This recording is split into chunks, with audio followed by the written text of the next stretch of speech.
今天的莲藕藕巴汤步骤藕合，咱们试试这款冰糖糯米藕，软糯香甜有拉丝。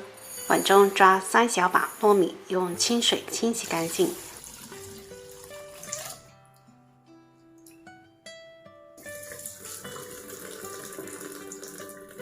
重新接上水，放一旁，提前浸泡1个钟。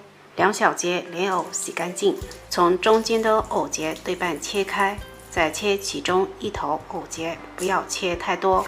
再来去皮，买的莲藕一定要带2头有藕节的，这样后面操作的时候才不会漏米。接下来就可以装米啦，装的时候用筷子戳瓷实一些，装9分满就可以了。将之前切开的藕节放回原位，再用牙签扎紧，这样米胀的时候才不会掉。处理好的莲藕直接放入锅中，倒入没过莲藕的清水，80克冰糖，150克红糖，1小把红枣。开大火先烧开，喜欢桂花香的可以加点桂花。